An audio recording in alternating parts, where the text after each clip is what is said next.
नमस्कार। योगी सरकार कहती है कि इतने बड़े बड़े आयोजनों में छोटी मोटी घटनाएं होती रहती हैं। आप सोचिए, इनके लिए ये छोटी मोटी घटनाएं हैं।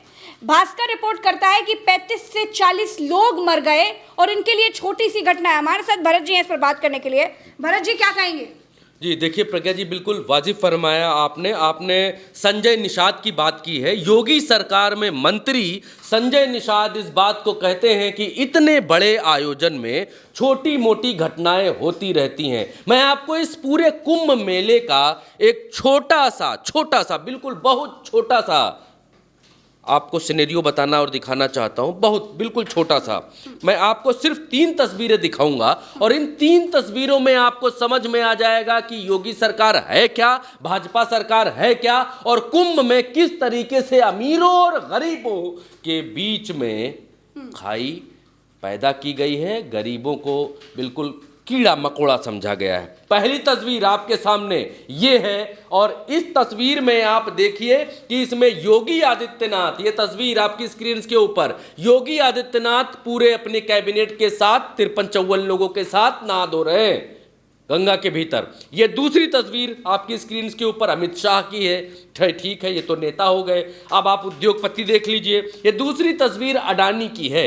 अडानी यहाँ पर अपनी पत्नी के साथ हैं और अडानी के लिए गंगा के बीच में संगम पर एक पूल टाइप का बनाया गया है। वो उस पर बैठे हैं, उसमें हवन कर रहे हैं। चलिए, बड़े लोग हैं।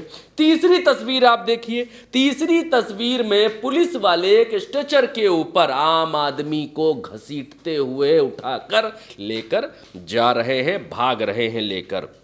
आगे पीछे दोनों तरफ से इस तस्वीर को आपको हम दिखा रहे हैं, आगे से पुलिस वाले और पीछे से पुलिस वाले। और तीसरी तस्वीर आप देखिए, आदमी हाथ जोड़कर बैठा हुआ है। ये है आम आदमी की हकीकत कुंभ के भीतर। एक तरफ नेता, एक तरफ उद्योगपति और एक तरफ आम आदमी। स्क्रीन के ऊपर 3 तस्वीरें, तीनों में अंतर देखिए। ये है नया भारत, ये है नया भारत। एक के लिए वीआईपी व्यवस्था और दूसरे के लिए मौत। और मौत में भी गिनती नहीं हो रही है प्रज्ञा जी, मौत के भीतर भी गिनती नहीं है। योगी सरकार बताने को तैयार नहीं है कि कितने लोग अभी तक मारे गए। मोदी कह रहे हैं मारे गए, शाह कह रहे हैं मारे गए, द्रौपदी मुर्मू राष्ट्रपति कह रही हैं मारे गए, लेकिन योगी की सरकार, पुलिस वाले, प्रशासन मानने के लिए तैयार नहीं है कि कोई मारा भी गया है कुंभ में। कहते हैं अफवाह ना फैलाएं, नकारात्मक अफवाह ना फैलाई जाए जी। नकारात्मक खबरें हैं ये। खैर, सकारात्मक खबरें हैं सिर्फ कुंभ की तारीफ करना, और जो हुआ कुंभ में वो अगर कोई सच्चा मीडिया आकर बता रहा है तो वो नकारात्मक खबरें हैं। खैर भरत जी, ये इस घटना की जिम्मेदारी लेने के लिए कोई क्यों नहीं आ रहा है? इतनी बड़ी घटना हो गई, प्रधानमंत्री, गृह मंत्री राजनाथ सिंह, राष्ट्रपति द्रौपदी मुर्मू सब ये कह रहे हैं कि भगदड़ हुई, भगदड़ में घटना हुई, लोगों की जानें गई। भास्कर रिपोर्ट कर रहा है 35 से 40 लोगों की मौत की, लेकिन उत्तर प्रदेश की सरकार चुप्पी मारे क्यों बैठी? देखिए प्रज्ञा जी, अगर इस घटना की कोई जिम्मेदारी लेने सामने आएगा तो इसका मतलब ये होगा साफ साफ कि लापरवाही से घटना हुई, इसीलिए तो जिम्मेदारी ली। योगी सरकार वो सरकार है कि जब उत्तर प्रदेश में कोरोना अपने चरम पर था, जब कोरोना से लोग भुट्टे की तरह मर रहे थे, उस समय भी योगी आदित्यनाथ का बयान है, एग्जैक्ट कोट कर रहा हूं, योगी आदित्यनाथ का बयान है। योगी आदित्यनाथ ने कहा था ऑक्सीजन की कमी नहीं है, कहीं कोई कमी नहीं है, और अस्पतालों में ऑक्सीजन की कमी से हाहाकार था। मोदी और मोदी की सरकार जहाज से ऑक्सीजन मंगा रही थी और योगी कह रहे थे कि कमी ऑक्सीजन की नहीं है उत्तर प्रदेश के भीतर। और एक चीज और बताता हूं प्रज्ञा जी, इसी उत्तर प्रदेश में, इसी कुंभ में, इसी उत्तर प्रदेश में, इसी कुंभ के भीतर 2013 में जब कुंभ अखिलेश सरकार में हुआ था, अखिलेश आज योगी आदित्यनाथ का इस्तीफा मांग रहे हैं। इस्तीफा तो दूर की बात है, वो ये मानने के लिए तैयार नहीं है कि कोई मरा भी है।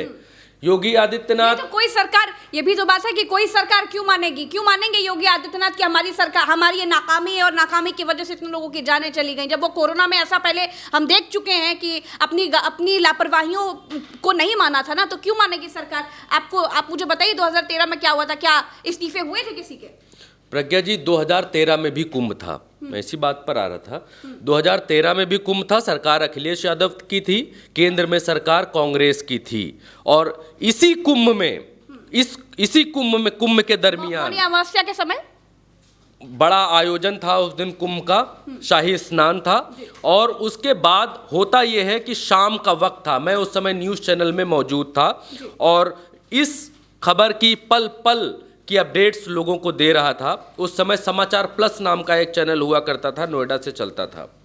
हुआ ये कि शाम का वक्त था, 7, साढ़े 7, 8 बजे का वक्त था। खबर आई कि भगदड़ मच गई, लोग मर गए, 35 के करीब लोग मरे हुए बताए गए। हादसा हुआ था रेलवे स्टेशन के ऊपर, आप गौर करिएगा इस बात को दर्शकों, हादसा हुआ था रेलवे स्टेशन के ऊपर। रेलवे स्टेशन केंद्र की संपत्ति है, रेलवे स्टेशन केंद्र की अथॉरिटी है और जिम्मेदारी ली थी मेला प्रभारी उस समय के आजम खान ने। जिम्मेदारी उस समय आजम खान ने ली थी और आजम खान ने इस्तीफा दे दिया था अखिलेश यादव को। अखिलेश यादव मुख्यमंत्री थे, चाहते तो जिम्मेदारी न लेते, चाहते तो इस बात को कहते कि केंद्र सरकार के रेलवे स्टेशन पर हादसा हुआ है, चाहते तो इस बात को कहते कि हमारे मेला क्षेत्र में कोई हादसा नहीं हुआ है, चाहते तो टोपी ट्रांसफर कर सकते थे, स्पेस थी, जगह थी, लेकिन ऐसा नहीं किया। एक मुसलमान मेला प्रभारी आजम खान ने ऐसा नहीं किया। आजम खान ने उस वक्त इस्तीफा दे दिया। मेला प्रभारी आजम खान बनाए गए थे और अपने इस्तीफे में क्या कहा, मैं कोट करता हूं, लिख कर लाया हूं आपके लिए, क्योंकि ऑथेंटिक बात आपको जानना बेहद जरूरी है प्रज्ञा जी। मैं बताता हूं, कोट करके लाया हूं, बताता हूं। इस्तीफा देते हुए आजम खान ने क्या कहा था, हादसा कुंभ मेला क्षेत्र के बाहर रेलवे स्टेशन पर हुआ, फिर भी मैं इसकी नैतिक जिम्मेदारी लेता हूं और कुंभ मेले के प्रभारी पद से इस्तीफा दे रहा हूं। इस दर्दनाक हादसे से मैं बेहद दुखी हूं, सारी रात सो नहीं पाया। मैं अपना इस्तीफा मुख्यमंत्री अखिलेश यादव को भेज रहा हूं। आजम खान ने ये सब बातें कही थी और एक चीज और कही थी, वो भी मैं आपको बता देता हूं। हमने कुंभ मेले में अच्छी से अच्छी व्यवस्था करने में अपनी तरफ से कोई कसर नहीं छोड़ी है, लेकिन यह हादसा हुआ है, इसकी मैं नैतिक जिम्मेदारी लेते हुए इस्तीफा देता हूं। ये आजम खान ने उस वक्त कहा था। अखिलेश यादव ने इस्तीफा मंजूर नहीं किया था, वो अलग बात है। यहां तो कोई जिम्मेदारी लेने के लिए तैयार नहीं है, इस्तीफा तो अलग बात हो गई प्रज्ञा जी। यहां तो छुपाया जा रहा है कि मरा कि नहीं मरा, कोई मरा ही नहीं बता रहे हैं, अखबार चिल्ला रहे हैं मरा मरा, अखबार चिल्ला रहे हैं मरा मरा, सरकार कह रही कोई नहीं मरा। ये चल रहा है। चलिए, तो हम आपको बिल्कुल सच्ची खबरें बता रहे हैं, क्योंकि आपको कहीं नहीं मिलेगी। सच जो छुपा दिया जाता है वही आपको उल्टा चश्मा यूसी बताता है। हमारी जिम्मेदारी है तथ्यों के साथ आपके सामने हर वो सच लेकर के आए जिसे सरकार या प्रशासन छुपाने में अपनी जी जान लगा देती है। हमें दीजिए इजाजत, नमस्कार।